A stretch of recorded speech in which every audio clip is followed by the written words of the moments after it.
Right now, somewhere in the world, a word is being born.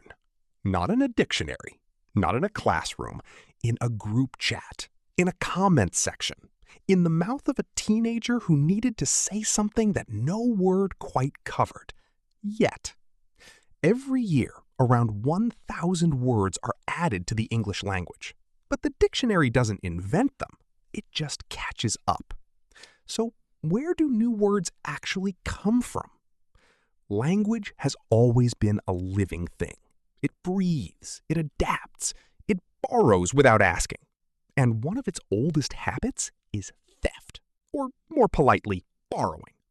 Nearly half of all English words were lifted from other languages entirely. Latin brought structure, French brought elegance, Arabic brought algebra, algorithm, and alcohol. Hindi gave us shampoo and jungle. Swahili gave us safari. Sometimes the borrowing happens because the word arrives with the thing itself.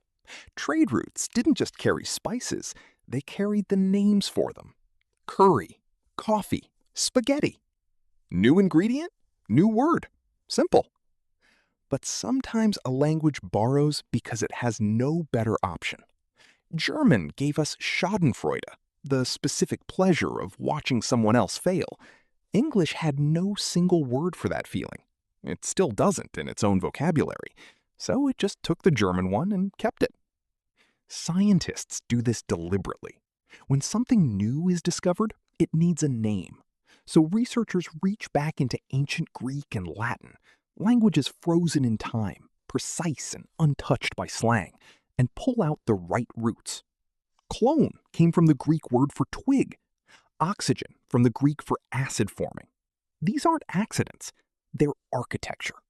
But borrowing is only one method.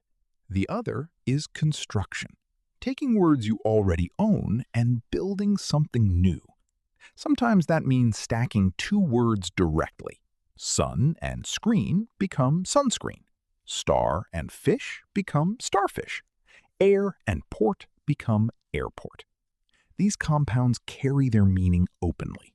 You can usually guess what they mean the first time you hear them. Other times, words get clipped, trimmed, and fused together. Breakfast and lunch became brunch. Spoon and fork became spork. Smoke and fog became smog.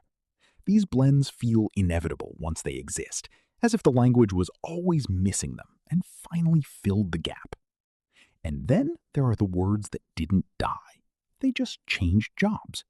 Villain once meant a peasant farmer. Nothing more threatening than that.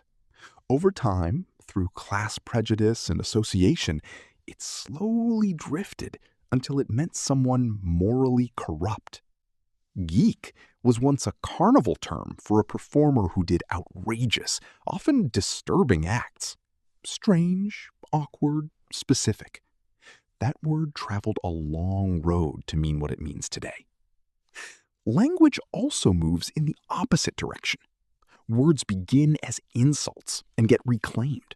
Words meant literally start being used sarcastically until the sarcasm becomes the primary meaning.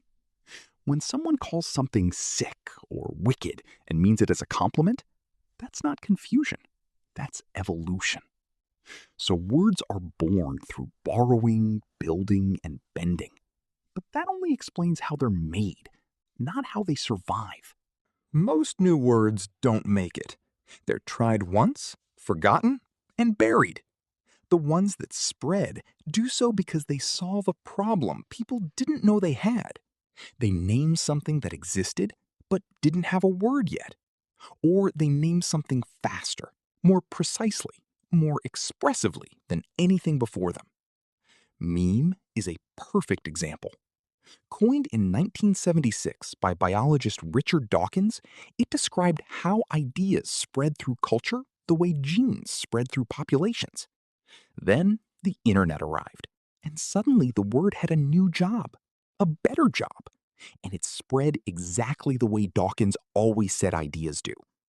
The word itself became what it described. Language doesn't need permission to grow. It doesn't need approval. It just needs people with something to say and the right word to say it with.